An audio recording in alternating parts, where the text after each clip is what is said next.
Alright, this is one I'm doing outside, so I apologize for the wind. You might be hearing the wind, but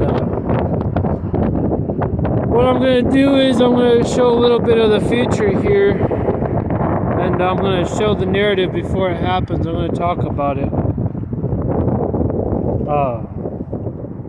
Let's see, how do you turn this camera around?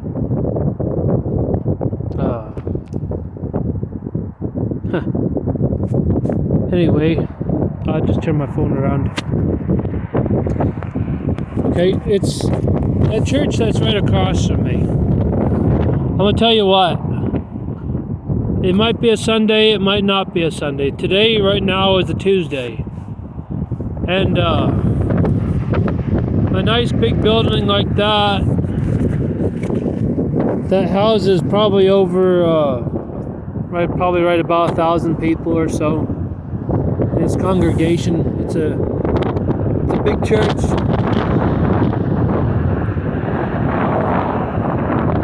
But here's the deal, and here's exactly what I'm talking about, and why I showed that, because I want to mention something.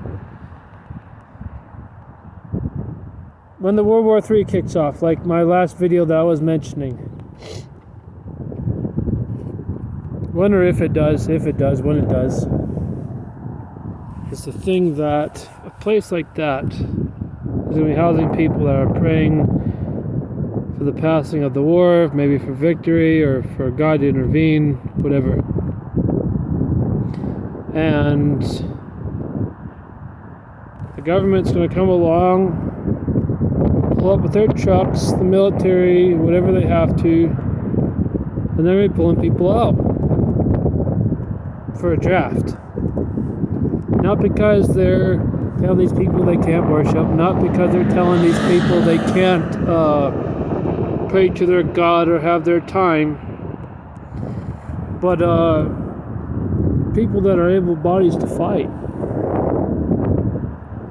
But the narrative of the media and whoever else is going to be crying about, you're impeding our First Amendment right, you're doing this, you're not letting us pray, you're not letting us worship, you're violating the house of God. That's what they're going to start crying. The media and the members of these churches who are actually cowards are going to be crying about their freedom of religion. I'll tell you what, anybody who's been to China and survived and came back to the United States or knows about it,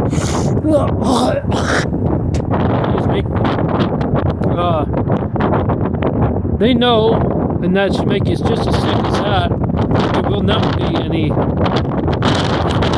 freedom of rights or amendments or constitution or bill of rights if China's at the helm and takes over the United States. That's why I call you all cowards.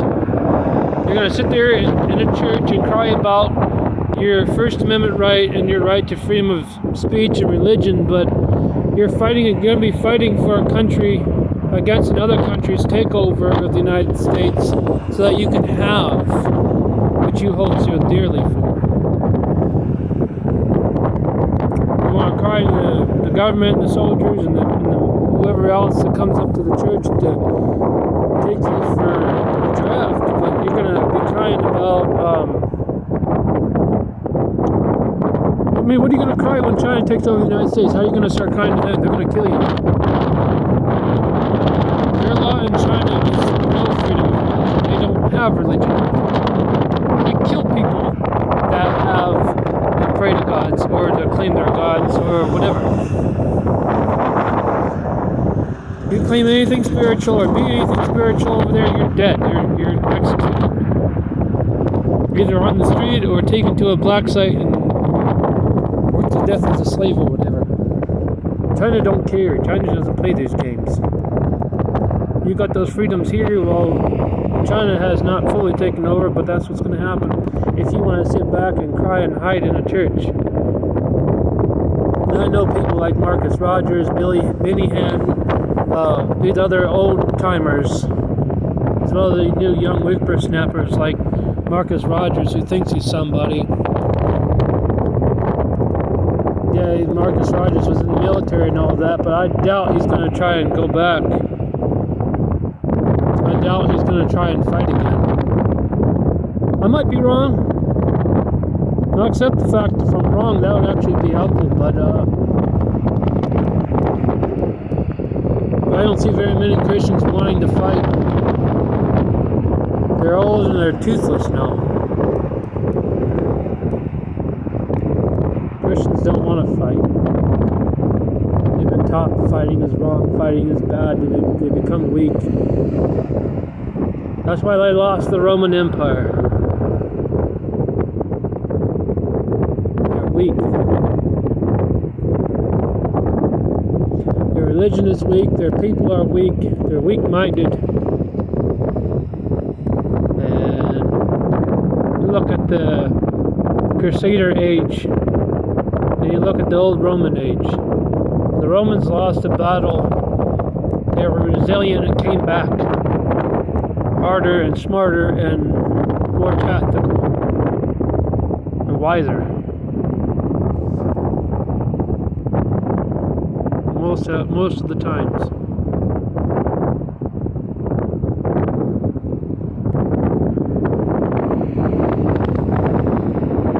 All three Punic Wars hurt Rome, but the Romans came out on top of all three Punic Wars. Germania. Yeah, Rome lost quite a few men to Germans. But Rome still stood the test of time until Attila.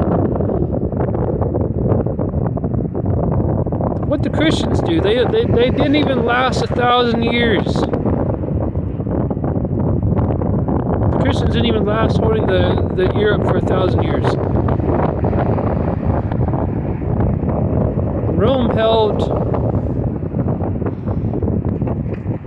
Rome held Europe for a long old time. Rome actually conquered and paved the way.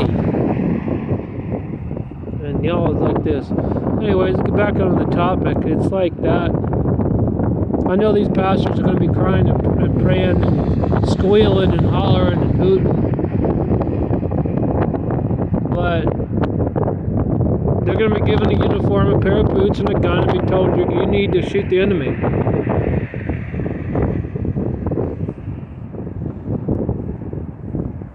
I mean, seriously, you want your freedoms, you want your religion, you want your constitution, you want your precious little lives not to be hindered. One day you're going to have to fight for it.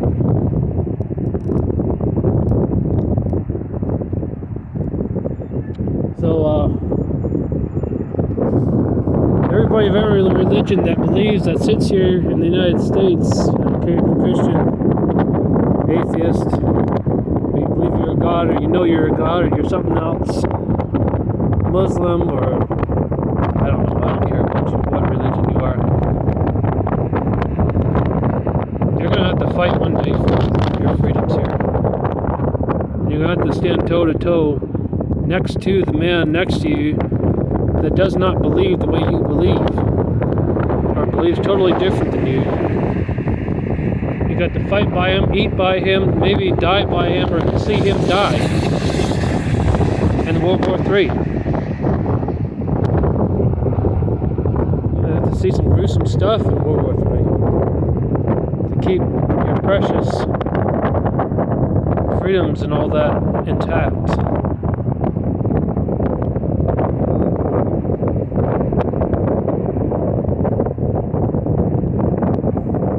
Greatest thing I believe that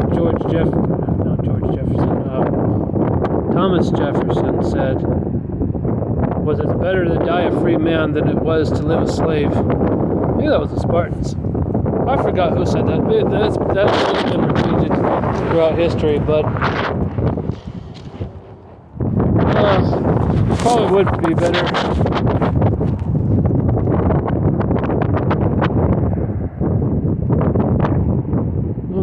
I don't know, I'm making this video because I'm trying to bite the curve of where I know that these people are going to be hooting and hollering and squealing about going in the military and being forced to be infantry or something that's actually productive for the country to survive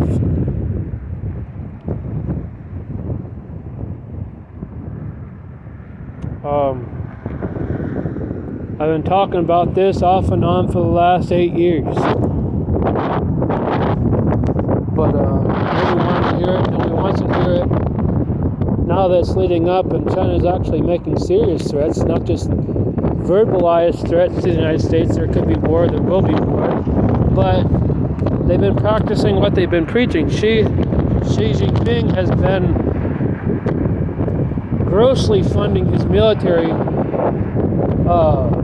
funding so he can modernize the PLA army. I mean, the United States and about half of Europe's GDP is being pushed into the Chinese military to modernize it. China's not just saying, oh, we're going to go to war with you and not doing anything. They're actually moving while talking. They're not making idle threats. Just saying, be prepared for that. I'll say it again, I don't believe that China is going to nuke the United States. China wants the United States land for itself. The land that China can take from the United States, if not take the whole country, means that if China has all of its territory that it has post-war, or pre-war, China has all the land it has pre-war. Its idea is to take the United States fully and all the land that the United States has and all its territory, so that way post-war, if it wins in its head, that it will have so much land and such a land mass, no other country will want to even think about attacking it, because it will have a gross amount. If China can pack, 20 million people or 20 billion people into the land that it already has. Think about how much they can fit into the land of the United States if they owned it, if they won. That is enough for them to conquer the world 3 times over. 20 million in just China alone, and then you think they can triple their numbers, maybe to, 100 million, 100 billion people.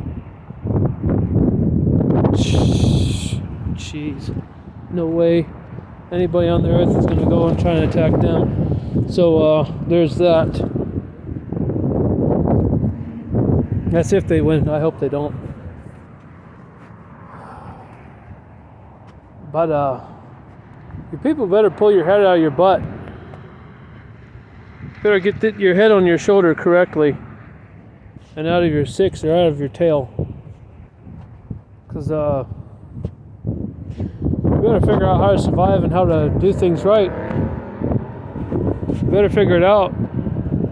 Quit being cowards. Y'all better eat more onions and be more men. I told y'all years ago, be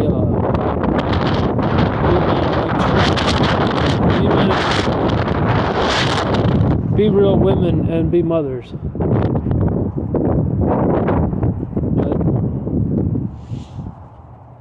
When everything hits the fan, it's going to be a little too late to decide you want to do all that. Have a good one.